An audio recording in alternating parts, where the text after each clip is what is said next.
A single dad rents a room to a college girl not knowing she's a billionaire's daughter. Marcus Chen stood in the doorway of the empty bedroom, running his hand along the freshly painted wall. The pale yellow color looked cheerful enough, he thought, even if the furniture was mismatched and the carpet had seen better days. It would have to do. Dad, is someone really going to live in Mom's old craft room? 7-year-old Emma appeared behind him, clutching her worn stuffed rabbit. Her dark eyes held that mixture of curiosity and worry that had become all too familiar since the divorce. Marcus crouched down to her level. It's not Mom's room anymore, sweet pea. And yes, someone needs a place to stay and we need help with the bills. It'll be okay. He hoped he sounded more confident than he felt. Renting out a room in their modest 3-bedroom house wasn't exactly his dream scenario, but teaching history at the local high school didn't stretch far enough to cover the mortgage, Emma's asthma medication, and everything else that came with single parenthood. The doorbell rang. That must be her now, Marcus said, straightening his shirt as he headed downstairs. Through the frosted glass he could see a slight figure with a backpack. He opened the door to find a young woman who looked barely old enough to be in college. She wore faded jeans, a simple gray hoodie, and carried a single duffel bag along with her backpack. No designer labels, no expensive jewelry, just a girl with kind brown eyes and a hopeful smile. Hi, I'm Sophie Martin. I called about the room. Marcus had spoken with her twice on the phone. She was a junior at Riverside University, studying social work, needed a quiet place close to campus but away from the party scene. Her voice had been polite, mature. She'd asked thoughtful questions about the neighborhood and seemed genuinely interested when he mentioned Emma. Marcus Chen, come in, please. He stepped aside. Sorry about the mess. It's just me and my daughter. And we're still figuring out the whole organized living thing. Sophie laughed, a warm sound that immediately put him at ease. Trust me, after dorm life, this looks like a palace. Emma peeked around the corner, half hiding. And you must be Emma, Sophie said gently, kneeling down without approaching too close. Your dad told me about you. He said you're really good at drawing. Emma's eyes widened slightly. He did? He did. I love art, but I'm terrible at it. Maybe you could teach me sometime? The ice broke just like that. Marcus watched his daughter's face light up in a way he hadn't seen in months. Sophie moved in that weekend with surprisingly few belongings. Just 3 suitcases, a laptop, and a small bookshelf worth of textbooks. She insisted on paying 3 months' rent up front, which Marcus initially refused, until she explained it would actually help her budget better for the semester. The money was a lifeline he desperately needed but would never admit. What surprised him more than her punctuality or tidiness was how naturally she fit into their lives. She studied at the kitchen table while Emma did homework, occasionally helping with math problems. She never missed her share of the utilities and often bought groceries, insisting it was easier to cook for 3 than for 1. You don't have to do this, Marcus said one evening, coming home to find Sophie had made dinner, a proper dinner with vegetables and everything. I know, Sophie replied, plating up the stir-fry. But I like cooking. And you just worked a full day, then picked Emma up from art class. Consider it my contribution to the household beyond rent. Marcus noticed she never talked much about her family. When Emma asked once where her parents were, Sophie simply said, they're busy with their own lives. It's complicated. Something in her expression made Marcus drop the subject. 3 weeks into the arrangement, Emma had an asthma attack in the middle of the night. Marcus was in the bathroom when he heard her wheezing, and by the time he burst into her room, Sophie was already there, calm and collected, helping Emma with her inhaler. Count to 4, breathe in slowly, Sophie coached, her hand steady on Emma's back. That's it. Hold it now, out. Marcus felt his heart hammering. Is she? She's okay. This happened once before, right? Last month? Sophie didn't take her eyes off Emma. The pollen count was really high today. I should have mentioned it. How did you know? Marcus asked later, after Emma had fallen back asleep and they were standing in the hallway. Sophie looked uncomfortable. My younger sister had asthma. I just remember the signs.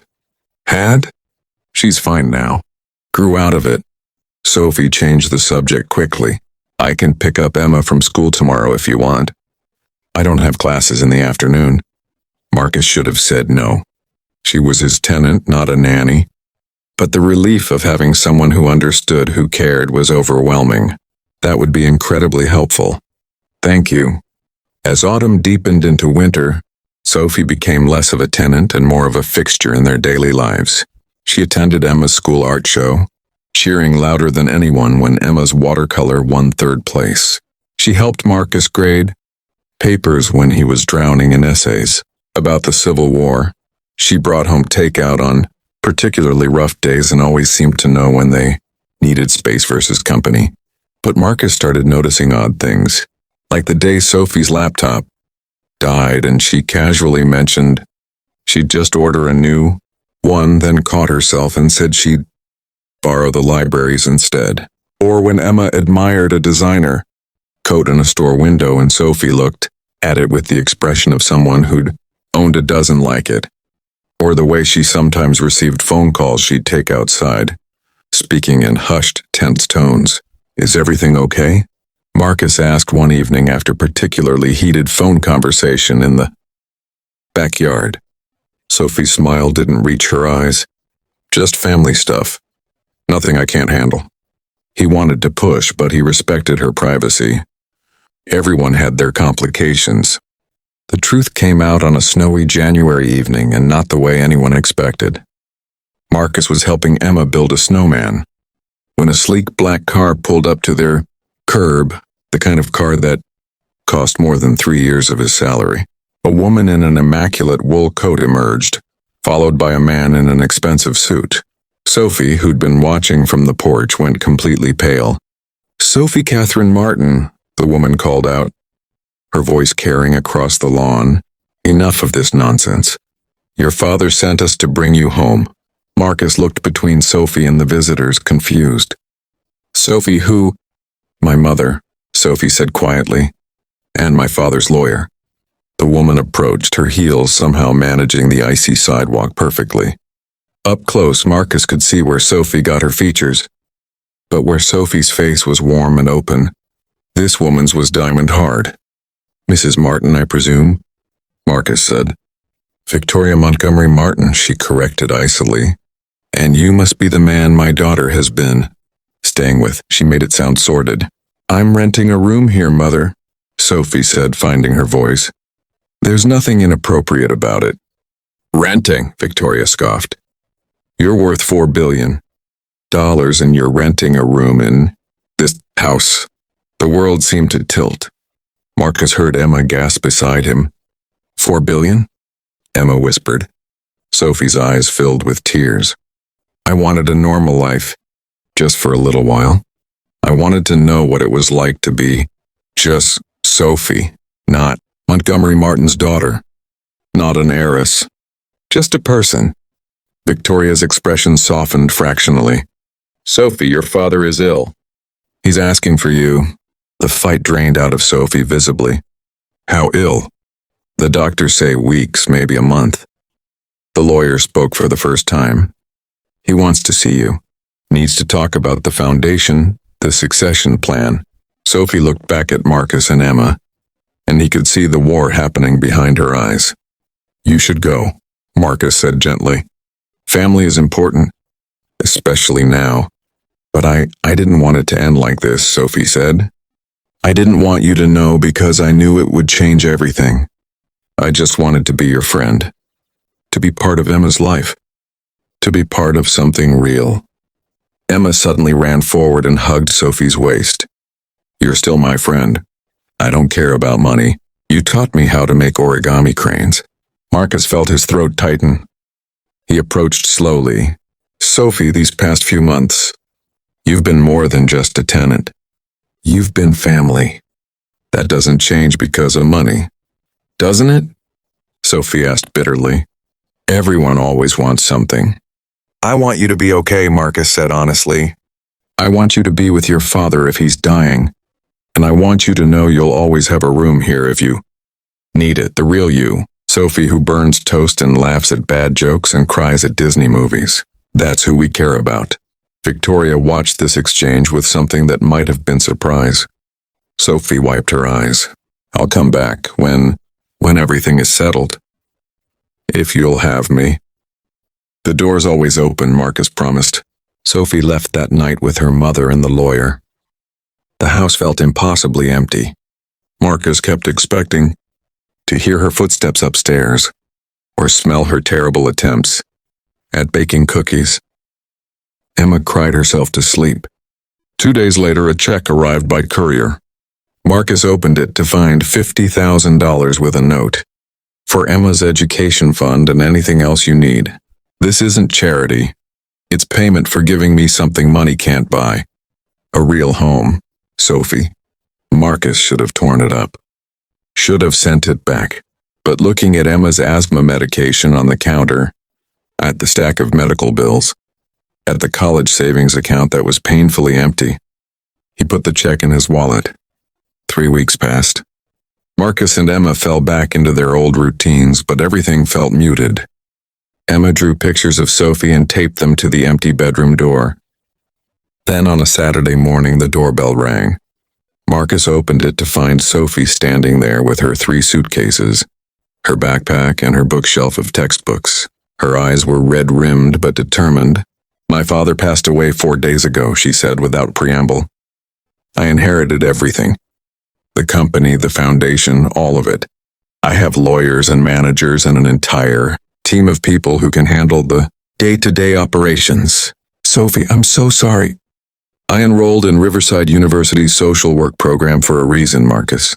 I want to use my resources to actually help people. I want to build shelters and fund programs and make a difference. But I can't do any of that if I lose sight of what actually matters, of what real life looks like. She took a breath. So I'm here to ask if you'll still rent me that room. I'll be traveling a lot for foundation work, but I need a home base. I need to remember why I'm doing all of this. I need you and Emma. Emma appeared in the doorway, her face lighting up. Sophie. Hey, kiddo. I brought you something. Sophie pulled out a sketchbook from her bag, an expensive, professional grade 1. For all those drawings you've been making. Emma threw her arms around Sophie and Marcus felt his own eyes sting. The room's yours, he said. Same rate as before. Sophie laughed through her tears. I was thinking maybe I could pay a little more. Help with the renovations this place desperately needs. Partner basis. What do you say? Marcus considered arguing. Considered pride and independence and all the complications that would come with this. Then he looked at his daughter's joyful face and at Sophie's hopeful expression. And he realized something important. Family wasn't about blood or money. It was about showing up. About being there through asthma attacks and snowmen and loss and joy. Sophie had shown up for them when she had no obligation to. And now even with billions of dollars and limitless options, she was choosing to show up again. Partners, he agreed, extending his hand. Sophie shook it, grinning. Fair warning, I'm going to completely redo that kitchen. The stove is a disaster. The stove works fine. Marcus, the oven door is held closed with duct tape. Emma giggled, and just like that, their odd little family was whole again. Epilogue. 2 years later, the house had been renovated. New kitchen, updated bathrooms, Emma's asthma-friendly air filtration system. But Sophie still lived in the same small bedroom with the pale yellow walls, now decorated with photos of their adventures together. The Martin Foundation had funded 3 new homeless shelters and a dozen youth programs across the city. Sophie ran it while finishing her degree, with Marcus sometimes helping with educational outreach and Emma drawing posters for fundraising events. They ate dinner together most nights. They argued over whose turn it was to do dishes. They celebrated birthdays and holidays and small victories. Sophie dated occasionally, though she never brought anyone serious home. Marcus started seeing someone from the school's English department, but took it slow. People often asked Sophie why she didn't live in a mansion or a penthouse. She always gave the same answer. Because home isn't about the size of the house. It's about the people inside it. And every time she said it, she meant it with her whole heart.